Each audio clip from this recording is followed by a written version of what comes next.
So today, we're going to study about forgiveness. So our title for today is Jesus, Supreme in Forgiveness. You know what I like about Christianity is that the forgiveness that is being taught sa ating lahat. You know, no matter how sinful you are, no matter what sin you have done in the past, you know, it's a good thing that you hear the gospel na there's hope of salvation when you hear God's forgiveness in your life. Remember? That's what I love. That's what I like in Christianity. That, you know what? We don't depend on our good works in order to be saved. But we all depend on what Jesus Christ has done on the cross for all of us. Diba? So, it's so good to hear most of the time, yung gospel or good news. Because ito yung pagpapatawad ng Panginoon sa atin. That's why the title is here is that Jesus is supreme in forgiveness. Napakaganda, no? Sinong may ayaw ng kaligtasan? No matter how sinful you are. You know, I remember when I was not yet still a Christian, kung ano-anong kalokohan ang ginagawa ko. You know, pasuray-suray sa kalsada, ganun. Kung kanino nag-iisa ko, di ba? Barkada, gulo. But you know, when I heard that gospel, the message of salvation, that's the most beautiful thing that I've ever heard. Kasi, you know, as I recognize myself as a sinner, I thought to myself that, you know, I'm surely going to the barbecue area or hell. You know, I don't have hope. But the time that I learned about the gospel, the message of salvation, you know, it's not about our good works. It's about Jesus Christ. What have done in the cross for all of us. Kaya napakabuti na marinig natin ang gospel. That's why it's called a good news, right? Na magandang balita. So Jesus is supreme in forgiveness. You know, in the book of Colossians, Paul already said many words about what God has done for the believers in Colossae. So I did not include in our slides, but may I read some of the verses that, you know, Paul is reminding the Colossians what God has done for all of them, to the believers, to all of us right now. So sabi niya sa Colossians 1 verse 13 and 14, "For He has rescued us from the dominion of darkness and brought us into the kingdom of the Son He loves, in whom we have redemption, the forgiveness of sins." Again, he said in verse 19 and 20, "For God was pleased to have all His fullness dwell in Him, in Jesus, and through Him to reconcile to Himself all things, whether in things on earth or in heaven, by making peace through His blood shed on the cross." And again, he said in verse 21 and 22, "This include you, believers, you who were once far away from God, you were His enemies, separated from Him by your evil thoughts and actions. Yet He has reconciled you to Himself through the death of Christ in His physical body. As a result, He has brought you into His own presence, and you are holy and blameless as you stand before Him without a single fault." That's what Christ has done for us. That's what God has done for all of us. That God reconciled sinners to Himself through Jesus Christ suffering on the cross. That's why, kahit anong kasalanan na gawa natin, may kapatawaran. No matter how sinful you are, just like what Paul said, that I am the worst of all sinners, because he persecuted the Christians before. He is the one who gave a go signal to kill Stephen. He considered himself as sinful, or the worst of all sinners. But thanks be to God for the grace that he had received.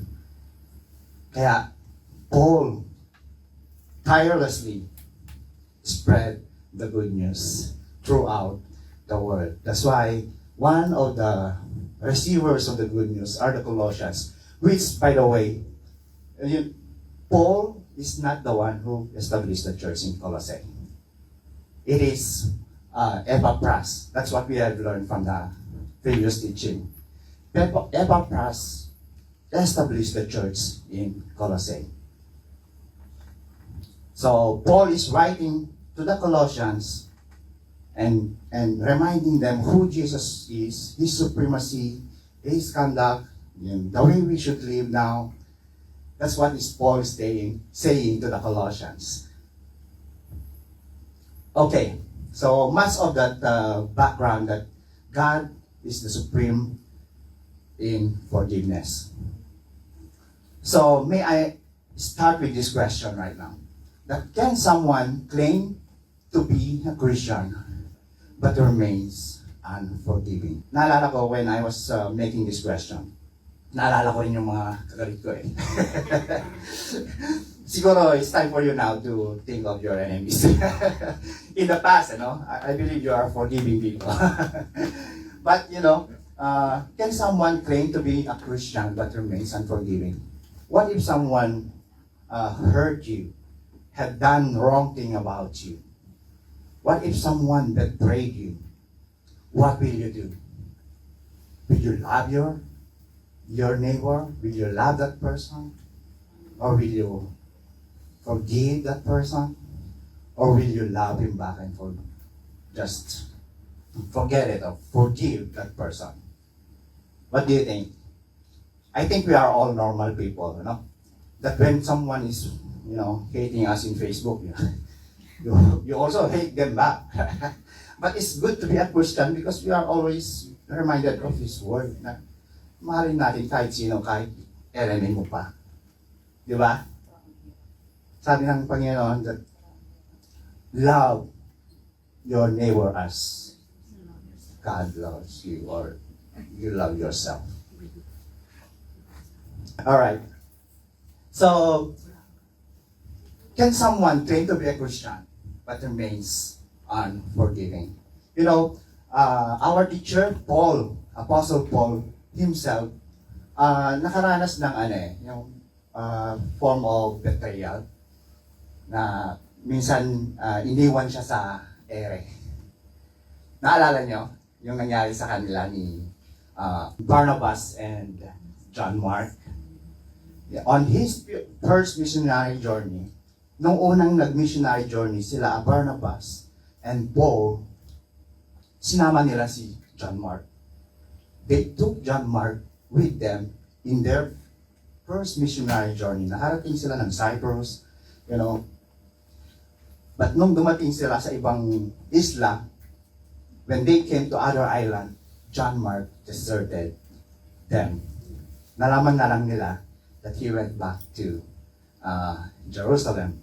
So siguro, na-miss niya, na-homesick si John Mark, Ganun naman talaga, Pagka, bago-bagong Kristiyano is medyo marami pang kapintasan. What do you think?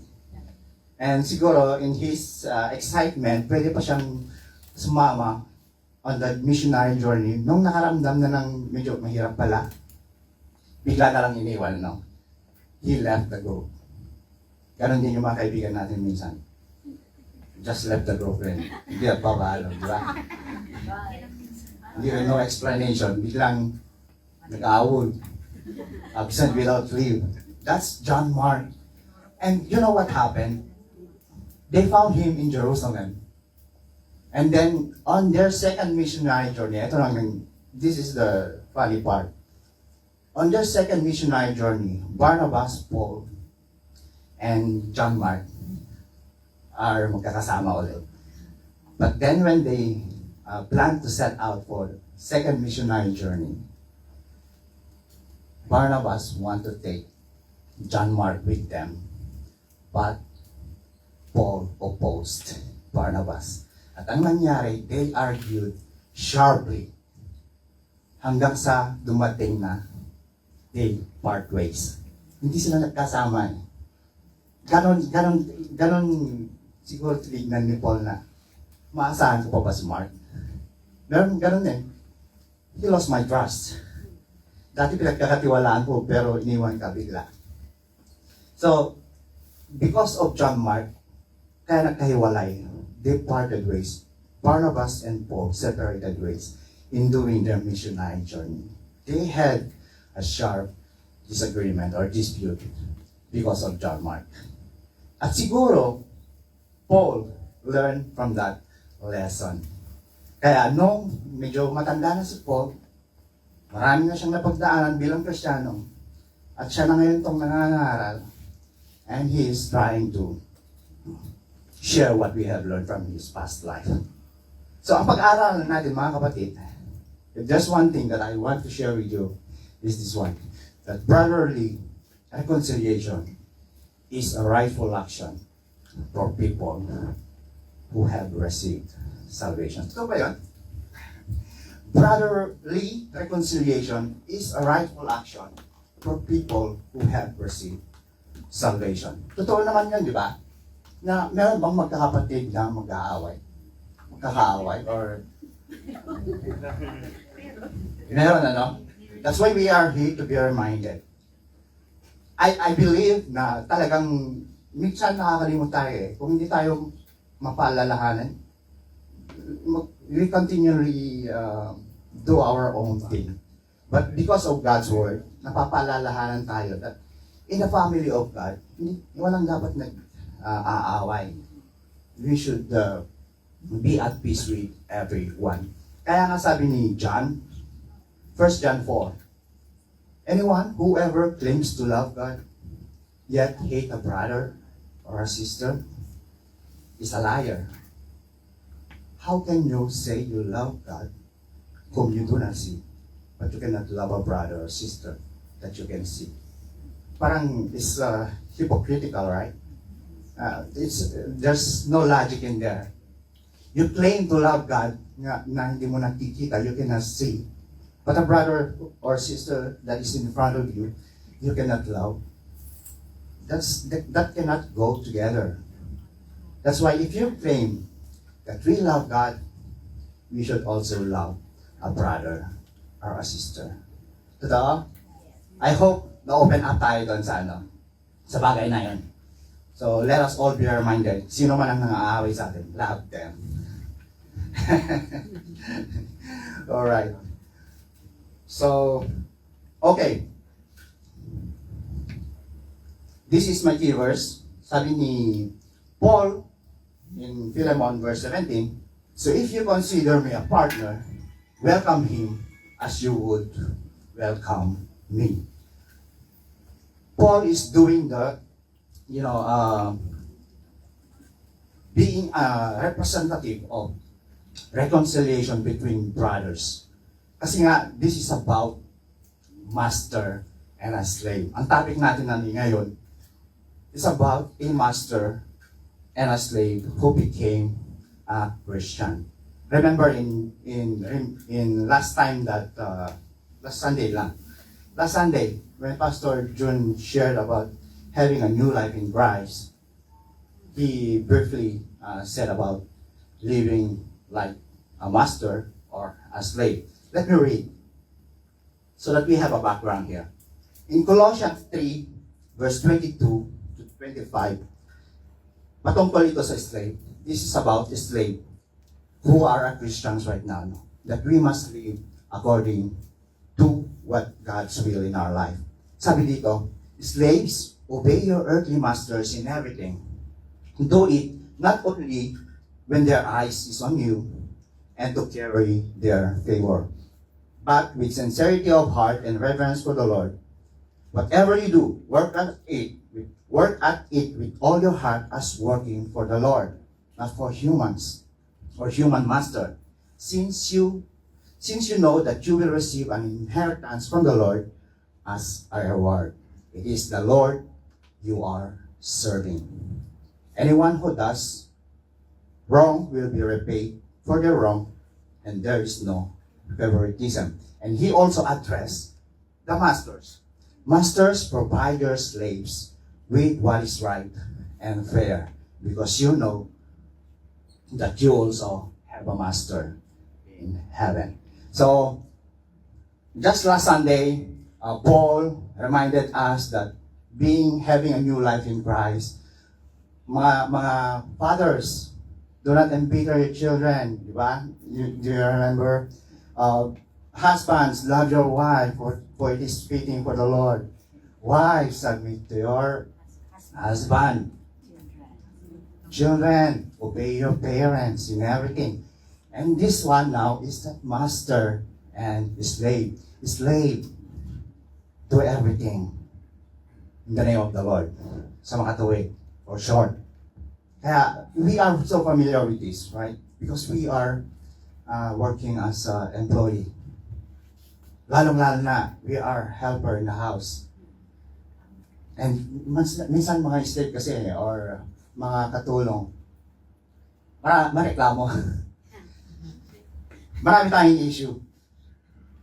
Sa totoo lang, lumagpas tayo ng alas 12, reklamo na tayo. Just like me last night. Overtime. Hindi pa rin. Kahit hindi mahirap ngumiti. Marami tayong issue slave. Pero Kristiyano na tayo may dapat na tayong buhay sa Panginoon, Jesus. And you, employer, masters, treat your helpers correctly. Ganun ang pangaral ni Paul in chapter 3. Okay. Sabi ni Paul, if you consider me as a partner, welcome him as you would welcome me. So he is pleading for Onesimus. Okay, I borrowed the map of Pastor June last time he preached. So makikita niyo yung number 1. Yung number 1, dyan yung Rome. So Paul was in prison or house arrest for 2 years. And it is supported by verses in the book of Acts 28. If you want to know what happened to Paul, okay? He was writing epistles or letters to the churches from the prison. And makikita nyo yung number 2. If you see number 2, that is Colossae. And ang pag-aaralan natin today is about Philemon. Who is familiar with you? Philemon. Okay, Paul was writing from Rome to the churches in Colossae. And that was the book that we were studying. But, may kalakip na letter, na personal letter to Philemon. And this is what we are going to study today. So, I just want to read a couple of verses from Colossians chapter 4 because they are so magkadikit but to preach to Philemon. So, sabi sa verse 7 in chapter 4, Tychicus will tell you all the news about me. He is a dear brother, a faithful minister, and a fellow servant in the Lord. I am sending him to you for the express purpose that you may know about the circumstances, that he may encourage your heart. So here, from prison, kasama ni Paul si Tychicus. And he is sending Tychicus to Colossae to tell them about what's happening in Rome, sa kulungan. Okay pa ba? How's our church? Are we advancing the gospel? Marami bang nagiging believer, converts to Christianity? At si Tychicus ang magbabahagi nun sa mga taga-Colossian church in order to encourage them na patuloy lamang sa kanilang pananampalataya. And one more thing, there's another person that is our subject of our discussion for today. In verse 9, he is coming with Onesimus, our faithful and dear brother who is one of you. So Onesimus, our faithful and dear brother who is one of you. So Onesimus is a Colossian also.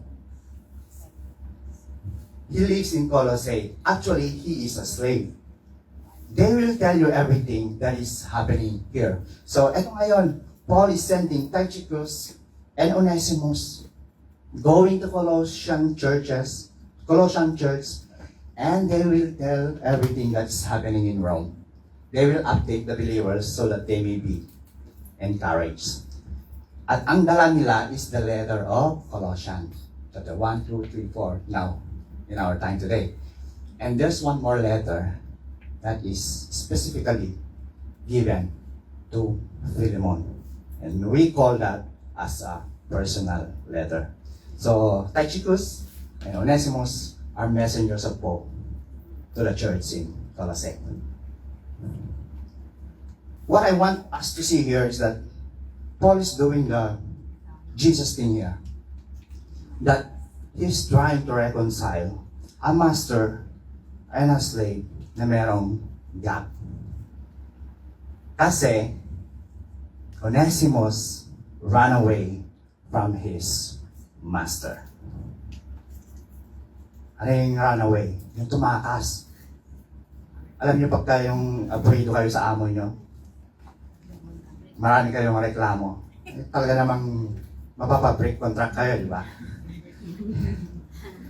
Ganon si Onesimus. He is a slave. You know, in those times, slaves can be a property. So, ibig sabihin, Philemon is a rich Christian believer. Mayaman si Philemon.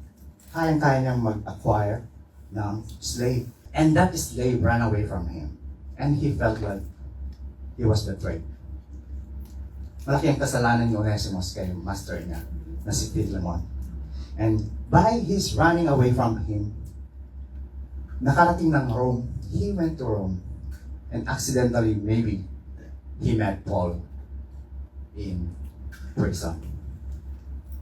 Siguro, because as a slave and unbeliever, in this time, Onesimus is still unbeliever or not believer of Jesus Christ by the time he left his master. Siguro, si Onesimus, maraming reklamo sa pag-iipon-ipon nila sa bahay ni Philemon eh. Iingay. You know, because Philemon had this little gathering or siguro malaki yung bahay niya, have a big house, and dati hindi pa uso yung ganito, yung church buildings. Church building was not even present during that time. Usually believers gathered in a house of someone. That's why they call it koinonia. So you're familiar with koinonia, right? A fellowship with fellow believers in Christ. Some call it kainania. Kasi may kainan eh. So they gather together, kainania, and they shared about the Word of God. And Philemon used to help fellow brothers and sisters to come to his house, do fellowship, so that they may be refreshed. But Philemon had issue with his master. That's why he ran away. He was not a believer. Onesimus. And it happened that he met Paul in prison.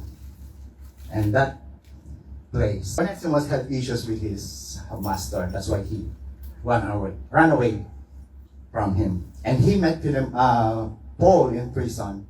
And in prison, that Onesimus was converted to Christianity.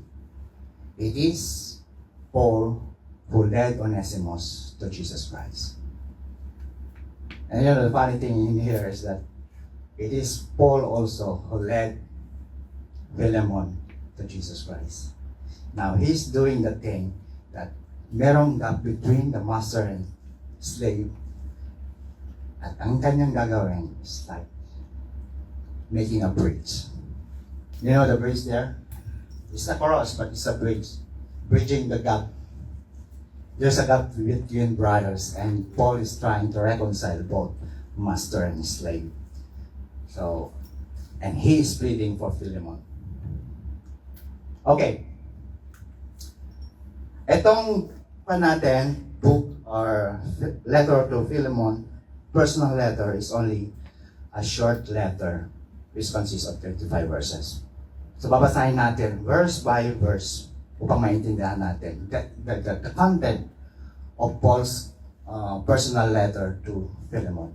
Sabi niya dito, Paul, a prisoner of Christ Jesus, and Timothy, our brother, to Philemon, our dear friend and fellow worker. So, Paul, obviously, he was in prison. Kasama niya his sweet Timothy. And he's addressing his letter to Philemon, his friend, a fellow worker. He considered him a fellow worker. Philemon is a leader of the church, and he considered him as a friend.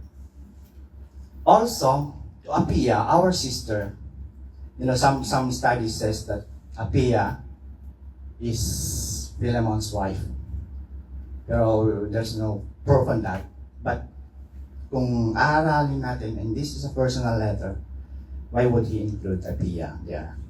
So probably Apphia was his wife, and Archippus, a fellow soldier. And Archippus is probably his son.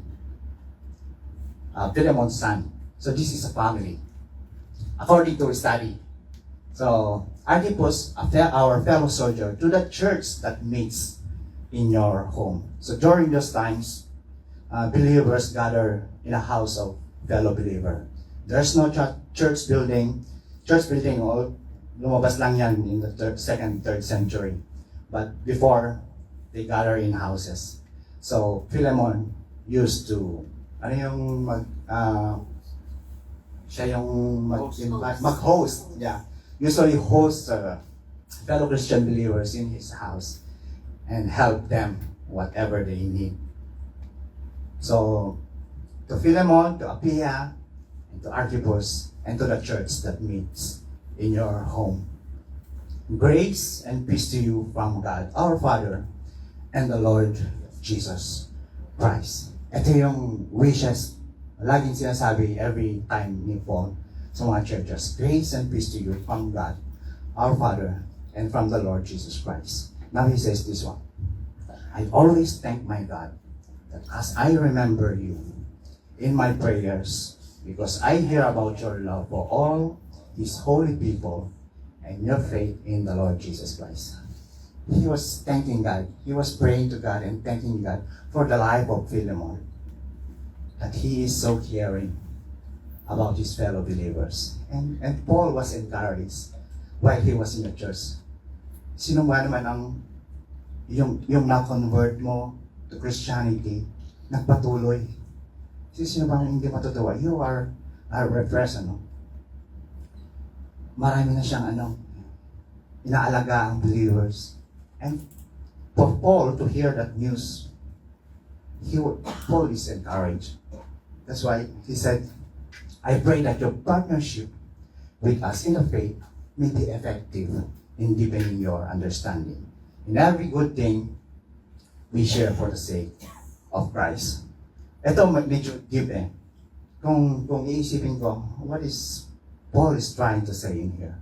So, medyo matagal kong pinag-isipan to I pray that your partnership with us in the faith may be effective in deepening your understanding in every good thing we share for the sake of Christ. Probably, this is Paul's introduction to his appeal to Philemon. Sa mga tuwid, Philemon, maganda yung ginagawa mo sa mga kapatiran. Maganda yung pagkikira mo sa kanila. But, just even more better. Parang gano'n Just even more better. And you don't have to overlook this one. Yung pagpapatawad. Forgiveness to a brother. And siguro na-suspense si Philemon. Sino kayang brother ang kailangan kong patawarin? He never thought that Onesimus was with Philemon. Alright. Your love has given me great joy and encouragement because you, brother, have refreshed the hearts of the Lord's people. So natutuwa si Paul sa ginagawa ni Philemon sa mga fellow brothers. Di ba gano'n naman ang utos ng sa atin? That you should love the family of believers. Tama yun But bakit nila ihasa ni Onesimus? I don't know. We don't know. We only have to assume. Therefore, although in Christ, I could be bold and order you to do what you ought to do. Siguro napapaisip pa rin si Philemon, ano? Ano bang kailangan kong gawin? Ano bang kasalanan ko? Kung ikaw yung babasa ng letter, no? Hala, parang may kasalanan ba ako? Imagine, you are Philemon and reading this letter. What Paul is trying to say here?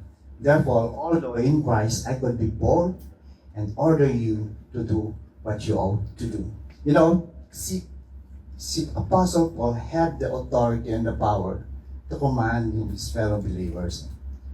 Siya naman ang nag-converse sa kanila, led them to Christianity. At hindi lang siya basta-basta believer, si Paul. He is an apostle. That's why he can say this one, that I could be bold and order you to do what you ought to do. Iba yung commanding. A command is different from a request or appeal. And what Paul is trying to tell Philemon, that he would want to appeal for someone. And that is Philemon. Yet, I prefer to appeal to you on the basis of love. It is none other than Paul, an old man, and now also a prisoner of Christ Jesus. So napapakilala si Paul that, I am an old man and a prisoner of Christ. Tanda na ako. Siguro may kasabihan tayo, no, sa Tagalog na, papunta ka pa lang. Pabalik na ako. I have learned the lesson of forgiveness. Nangyari na to sa akin, kay Mark and me. And he wants Philemon to learn from Paul about forgiveness. Kasi sayang yung opportunity eh. Nasubukan nyo na ba yung magkim-kim ng galit? What do you think would happen? Sinong nahihirapan? Yung kinakagalitan mo or ikaw mismo? If you hate a brother, sinong nahihirapan? You or the one who is putting bitterness in their heart? Naranasan ko na rin yan eh. But when I realized na walang naitutulong na maganda sa atin if we nagtikim-kim tayo ng sama ng loob. So, Paul is appealing to Philemon about this one. I appeal to you for my son Onesimus, who is my son while I was in chains. So, anong ibig sabihin nito?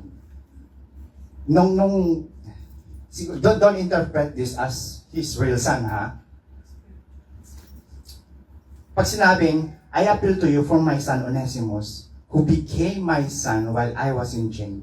Ibig sabihin nito is that it is Paul who evangelized Onesimus and he became a believer of the Lord Jesus Christ. That's why we call it today, whoever that led you to Christ is our spiritual father or spiritual mother. Or they become our spiritual son or daughter kung tayo ang nag-lead sa kanila sa Panginoong Jesus. This is what Paul is trying to say here, that Onesimus was my son while I was in chains. Formerly, he was useless to you, but now he has become useful to both of you and to me. Dati walang pakinabang yung slave mo si Onesimus. But now, there's a sudden change, He's been useful to me and to you. Kagamit-gamit na siya. Kasi nga, lumayas eh. He ran away. How could you use him? He's useless. He was useless before. But now, probably, God has a purpose. Philemon. I'm sending him, who is my very heart, back to you. I think it's clear, He's my very heart. Kung tinanggap mo si Onesimus, Philemon, para mo na rin akong tinanggap. Pag nireject mo si si Onesimus, para mo na rin akong nireject. Hindi ba't ganun ang Panginoong Jesus sa atin lahat? Pag tinanggap natin ang anak ng Diyos, para na rin natin nakilala, natanggap ang Panginoon, ang Diyos. But once we rejected Jesus Christ in our life, di ba? How can you say you have God?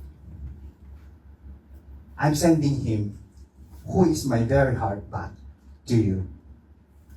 Siguro, I can imagine, Paul loved this dear brother Onesimus so much that ganun na lamang yung pag-request niya kay Philemon. That, alam nyo, nung time kasi, every master have the right to do anything for their slaves. Pag nakagawa ka ng kasalanan, pwede kang ikulong. Much more kung tumakas. Kung dadaan yan sa legal na paraan, he could be put in prison or worse, maybe crucified. Kasi ang penalty when you done something wrong before is that either kulong or kamatayan. That was the time of the Roman Empire.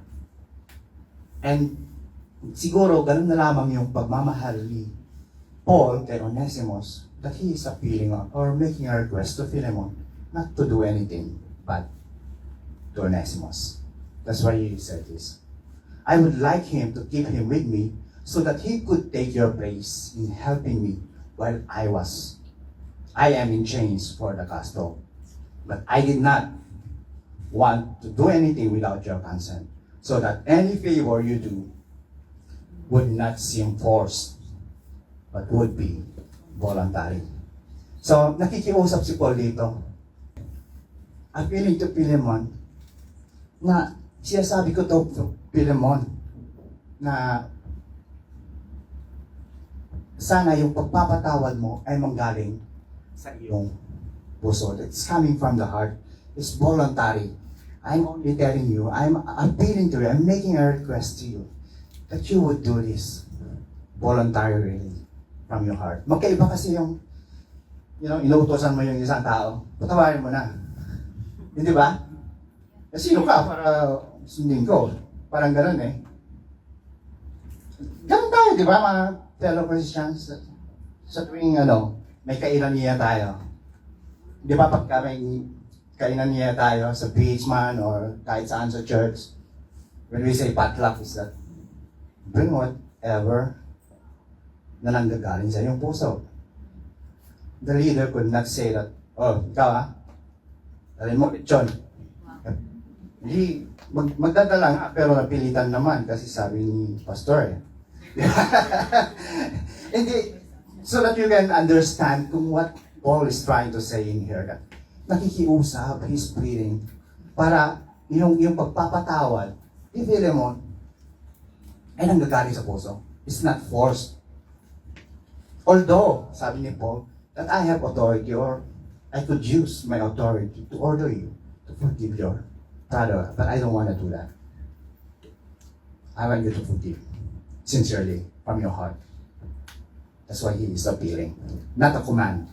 It's a request for Onesimus. Perhaps the reason he was separated from you for a little while was that you might have him back forever. No longer as a slave, but better than a slave, as a dear brother. So we can see the conversion here. He is very dear to me, but even dearer to you, both as fellow men and as a brother in the Lord. So we can see in here now that Onesimus was converted to Christianity. He is now a believer in the Lord. He is now a faithful worker in the Lord Jesus. And Paul loved Onesimus so much that he can see the change in his life in prison. Kasi nga nagsisilbi, he is working for Paul in prison. Paul observed the life change of Onesimus.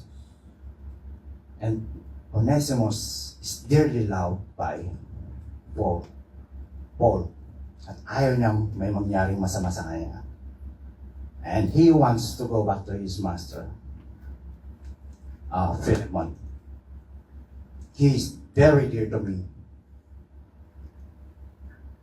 but even dearer to you, both as fellow man and as a brother in the Lord.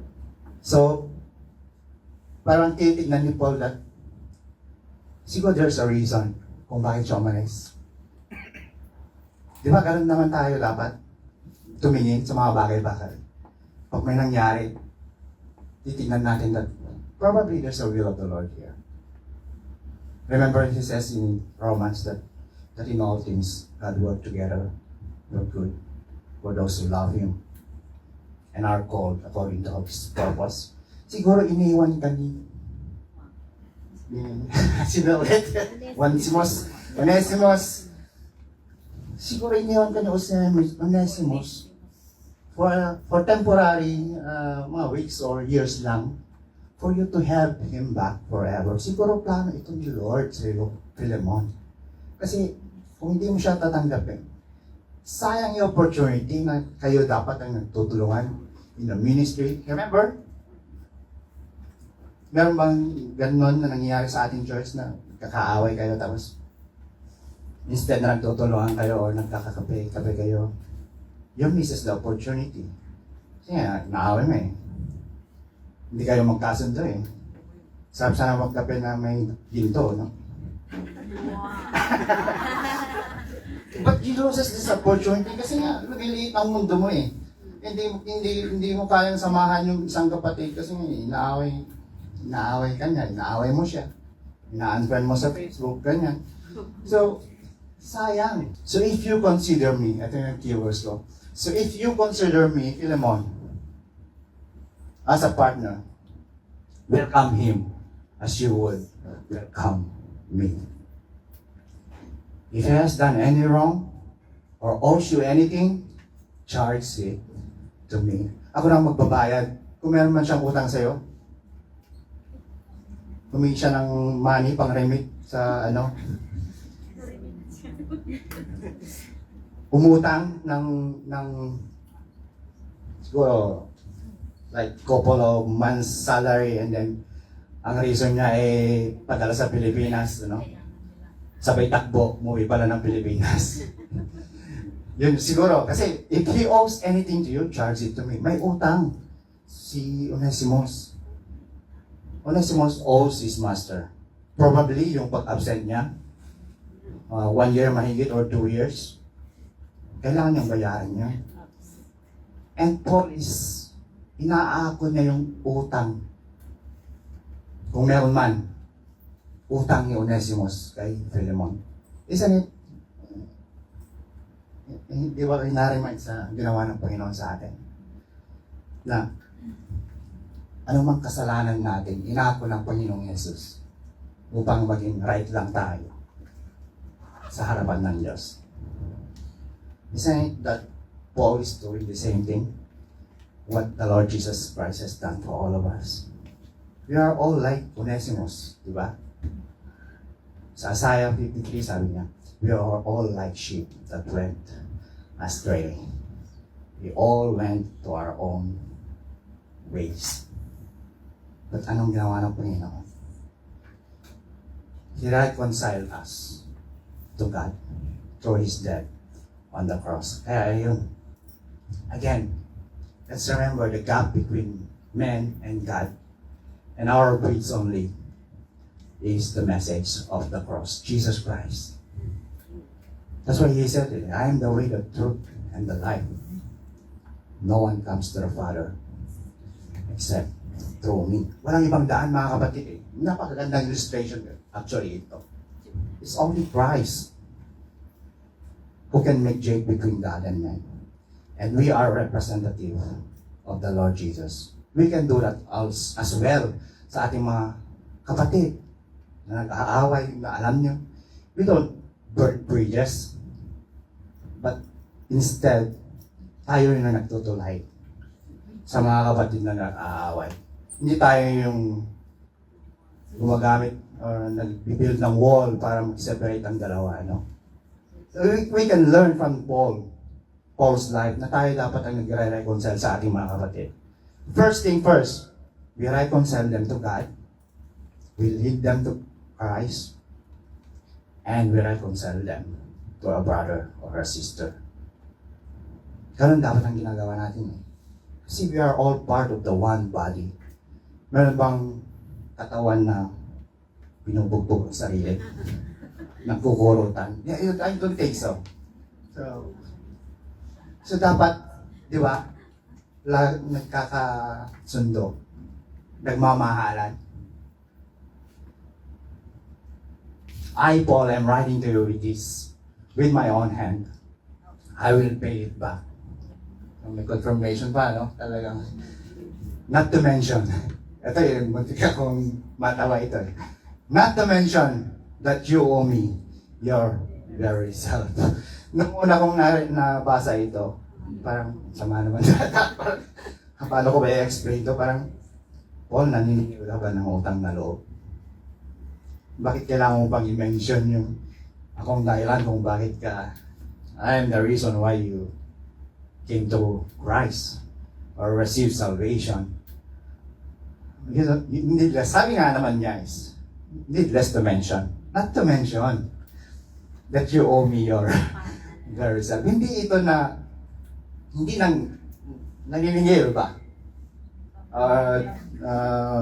Yung tinatawag nating utang na loob eh. Probably, naalala ko nung I think high school, meron kaming teacher na he don't want us to fail the exam. Minsan binibigyan kami ng tip in order for us to makapasa lamang sa exam. Sinasabi na niya yung answer. I think Paul is doing the same thing here. I don't want you to get the wrong answer, Philemon. I'm reminding you, you were forgiven. You should also forgive. If I led you to Christ, dapat tignan mo rin yung ginawa sa'yo para gawin mo sa kapwa mo. Hindi ito na nanginingil ng utang na loob, So, ganun na lamang siguro ang pagmamahal ni Paul kay Onesimus that, again, Philemon have all the power and authority to put his slave on jail or parusahan. But Paul doesn't want to do that. Parang ayaw mangyari ni Paul na mapahamak si Onesimus. And if you remember, we read from previous verse na Philemon is known for loving a brother or sister. He's taking care of them. Now that his slave was converted, he is now a fellow brother. Saan ka ngayon, Philemon? You have no reason not to love a brother. Diba? From slave to brother, Philemon doesn't have a reason not to love him. Kailangan talaga patawarin, tanggapin. I do wish, brother, that I may have some benefit from you in the Lord. Refresh my heart. So, I think that's very clear, no? That Paul wants to be refreshed by Philemon's action, that he will forgive his brother now, not a slave, a brother, Onesimus. Confident of your obedience, I write to you, knowing that you will do even more. I know, Philemon, that you are a nice brother, nice person. Yung mga sinasabi kong ito, I think you will do even more. Baka gawin mo pang personal assistant si Onesimus sa iyong ministry. Hindi lang tatanggapin, pero baka i-promote mo pa as body. You would do even more. And one thing more, prepare a guest room for me because I hope to be restored to you in answer to your prayers. So, again, walang kawalan si Philemon. Pupunta pa si Si Paul mamamasyal sa bahay niya, nagpa-reserve, nagpa-book ng room. He booked a room in Philemon's house.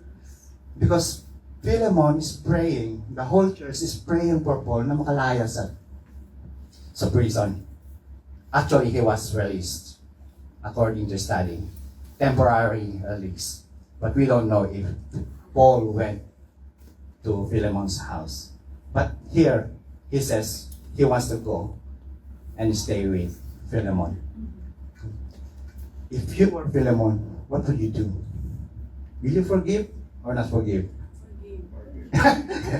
Kasi darating yung tatay mo yung pastor mo tapos hindi mo pa napatawad si Onesimus.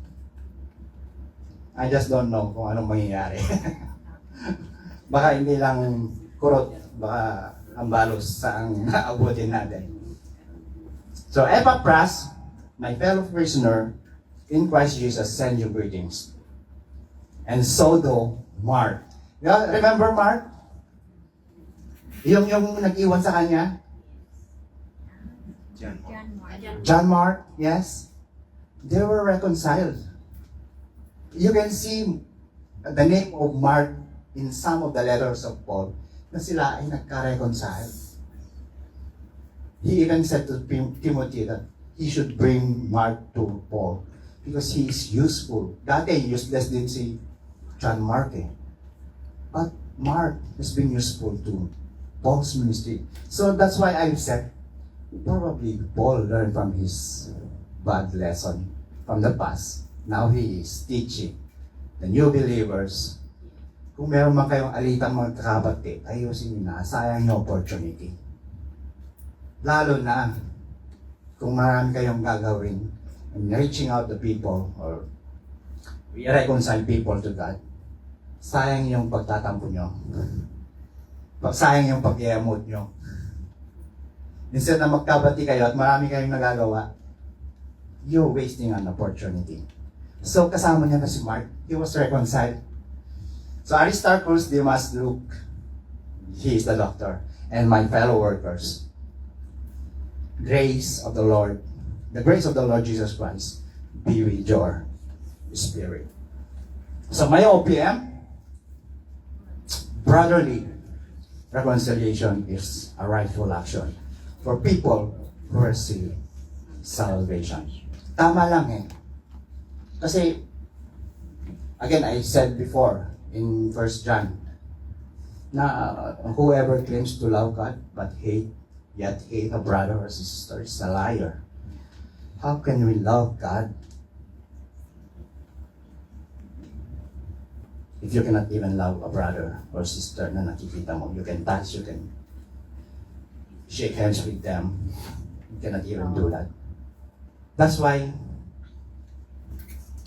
it's a rightful action to be reconciled with a brother.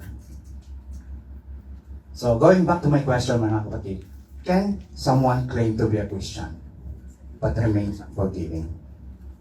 I think the obvious answer is no. Hindi sila akma They don't go together. It doesn't make sense if you say you are a Christian and our message to the people is that God forgive your sins, but we cannot forgive our brother. It doesn't go together. That's why, mga kapatid, always forgive. That's the very part of our message as a Christian.